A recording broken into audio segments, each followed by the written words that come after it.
ओम नमो भगवते वासुदेवाय।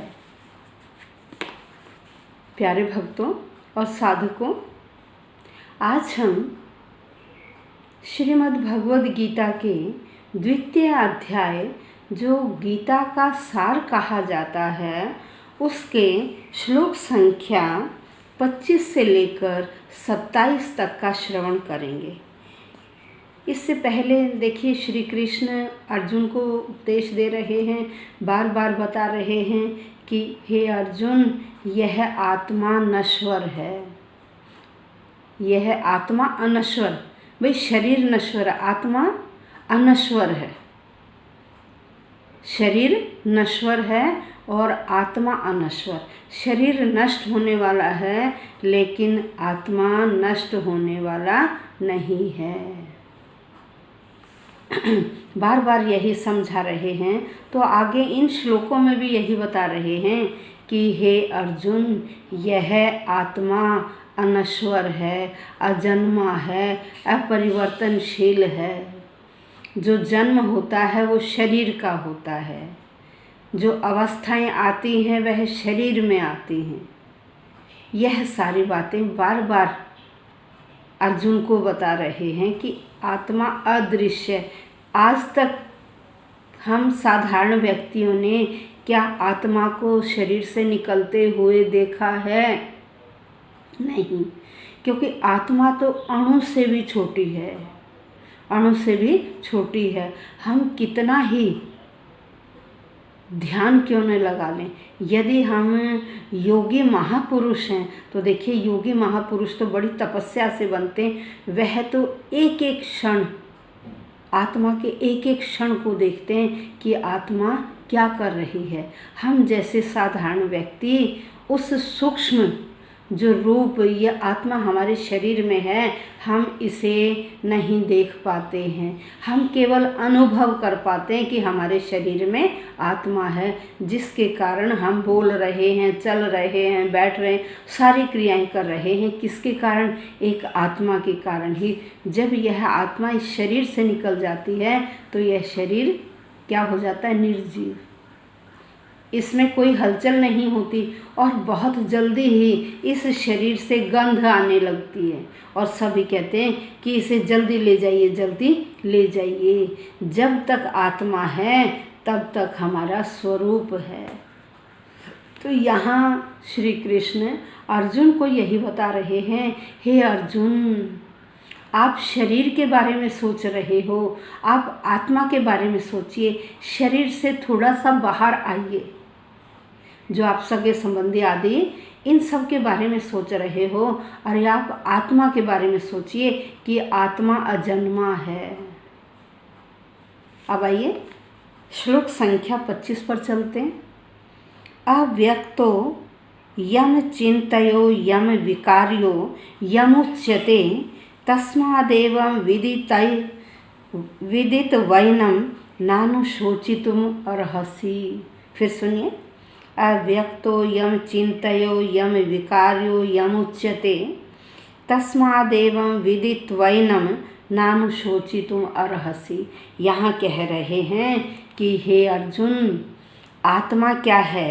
अव्यक्त है। भाई दिखाई नहीं देती है, हमें दिखाई नहीं देती, अदृश्य है। आत्मा क्या है? अदृश्य है। फिर कहा अचिंत्य है, यह कल्पना से परे है। हम ये कल्पना नहीं कर सकते कि आत्मा इतनी सी होगी, इतनी होगी, इतनी होगी। जैसे कवि का मन कहाँ कहाँ चला जाता है, जहाँ सूर्य की किरणें नहीं पहुँचती, कवि वहाँ का भी वर्णन कर देता है, ठीक है ना। लेकिन आत्मा क्या है? अकल्पनीय, कल्पना से परे है, कल्पना से परे है, अकल्पनीय है और अविकार्य है। यह क्या? विकारों से रहित है। भाई ये परिवर्तनशील नहीं है, ये परिवर्तित नहीं होती है। इसमें वो अवस्थाएं नहीं आती जो शरीर में आती हैं। किशोरावस्था, बाल्यावस्था, किशोरावस्था, फिर युवावस्था, फिर प्रौढ़ावस्था और फिर वृद्धावस्था। अंत में मृत्यु प्राप्त हो जाती है शरीर को। कहते हैं कि आत्मा में ये अवस्थाएं नहीं आती हैं, यह अपरिवर्तनशील है।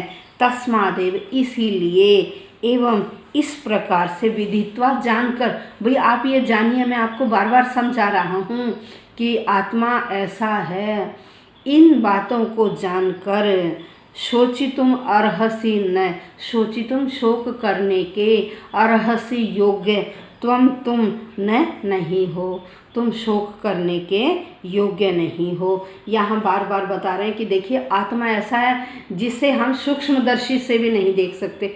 सूक्ष्मदर्शी यंत्र में हम छोटे से छोटे अणु को भी देख लेते हैं, छोटी से छोटी चीज़ को भी देख लेते हैं, छोटे से छोटे जो आपके विषाणु वगैरह होते हैं उन सब को देख लेते हैं, लेकिन आत्मा के स्वरूप को हम सूक्ष्मदर्शी में भी नहीं देख सकते हैं। केवल हम इसे जो श्रुति के प्रमाण है ना, जो वेदों के प्रमाण हैं, उन्हीं से हम अनुभव करते हैं। श्रुति के प्रमाणों से ही हम आत्मा का अनुभव करते हैं। तो यहाँ श्री कृष्ण कह रहे हैं कि देखिए आत्मा अविकारी है, आत्मा अजन्मा है, आत्मा अदृश्य है, आत्मा अपरिवर्तित है, ठीक है, आत्मा अकल्पनीय है। इसलिए आप इस शरीर के बारे में मत सोचो, क्योंकि अवस्थाएं सारी आत्मा में, किसमें, अवस्थाएं जो हैं वो सारी आत्मा में नहीं, वो शरीर में आती हैं। आत्मा तो इन सब से परे है। इसलिए हे अर्जुन, आप शोक करने के योग्य नहीं हैं। आप सोचिए, आप एक क्षत्रिय हैं और अक्षत्रिय का धर्म क्या होता है, और आपको अपने कर्तव्य पथ पर चलना चाहिए। अब आइए इससे आगे देखते हैं क्या है। अथ चैनम नित्य जातम नित्यम व मन्यसे मृतम तथापि त्वम महाबाहो नैनम शोचितुम अर्हसि। अब देखिए यहाँ क्या कहते हैं, यहाँ कहते हैं कि यदि तुम सोचते हो कि जिसने जन्म लिया है उसे तो मरना ही है, उसकी तो मृत्यु निश्चित है। भाई जिसने जन्म लिया है उसकी मृत्यु निश्चित है।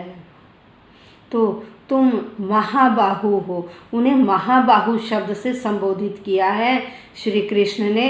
कह रहे तुम महाबाहु हो, हे अर्जुन तुम भुजशाली हो, तुम्हारी भुजाओं में बहुत ताकत है, तुम्हारे बराबर कोई व्यक्ति नहीं है इस धरती पर, इसलिए तुम शोक करने के योग्य नहीं हो। कि यदि अब शब्दशः अर्थ पर आइए। अथ यदि च और यदि एनम इस आत्मा को, और यदि इस आत्मा को नित्य जातम का मतलब होता है उत्पन्न होने वाला, नित्यम प्रतिदिन सदैव, यदि तुम इसे प्रतिदिन या सदैव उत्पन्न होने वाला समझते हो, और वाह या नित्यम मन्य से प्रतिदिन मरने वाली समझते हो, या सदैव मरने वाली समझते हो, तथापि फिर भी तुम महाबाहो, हे महाभुजशाली, हे महाबलशाली, हे महाबली, एनम इस प्रकार का शोचितम शोक करने के अर्हसि न, तुम योग्य नहीं हो।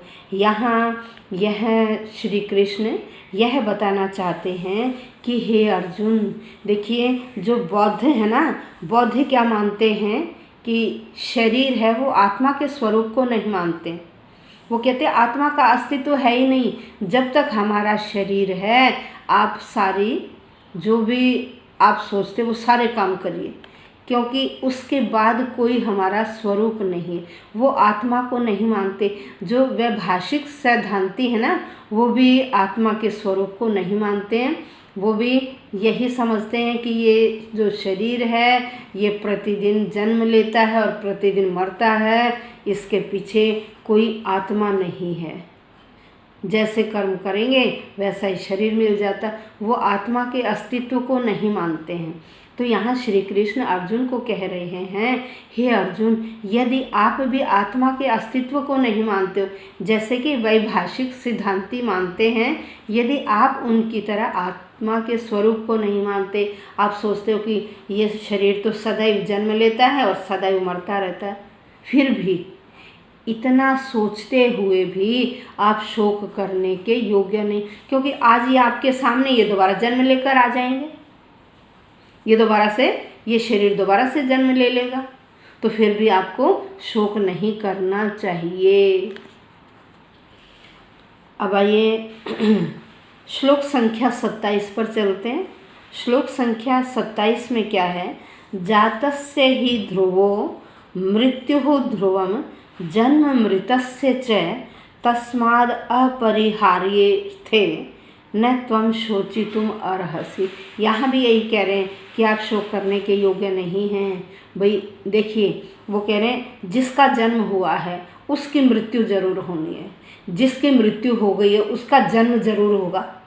भाई जो आप वैभाषिक सिद्धांतियों की तरह यदि मानते हो तो जिसने आज जन्म लिया है वो एक न एक दिन अवश्य मरेगा, और जो मर गया है वो एक न एक दिन जरूर जन्म लेगा। यदि तुम ये समझते हो तो भी आप शोक करने के योग्य नहीं हैं। देखिए, हमें दूसरा जो जन्म हो किसके अनुसार मिलता है? इस जन्म में हमने जैसे कार्य किए हैं उन कार्यों के अनुसार हमें दूसरा जन्म मिलता है। तो कहते हैं इस जन्म में आप अच्छे कर्म करिए, अच्छे कर्म यदि आप करेंगे तो आपको दूसरे जन्म में भी अच्छा शरीर मिलेगा। इसलिए यहाँ बार बार यही समझा रहे हैं कि आप अच्छे कार्य करिए। और अर्जुन कहते हैं कि देखिए, यदि मैं अपने सगे संबंधियों की मृत्यु, उनका वध कर देता हूँ तो मैं पाप का भागी बनूंगा। हे श्री कृष्ण, मैं यह कार्य नहीं कर सकता। लेकिन अर्जुन बार बार समझा रहे हैं, अरे ये पाप कार्य नहीं है, आप अपने क्षत्रिय धर्म का पालन करिए, आप अपने कर्तव्य पथ पर चलिए, आप सत्य का आचरण करिए, आप सत्य का साथ दीजिए और क्षत्रिय धर्म को याद करते हुए आप युद्ध करिए, आप कायर मत बनिए। बार बार श्री कृष्ण अर्जुन को यही समझा रहे हैं। तो आज हमने श्लोक संख्या 27 तक का श्रवण किया। अब कल हम श्लोक संख्या 28, 29 और 30 का श्रवण करेंगे। नमो भगवते वासुदेवाय।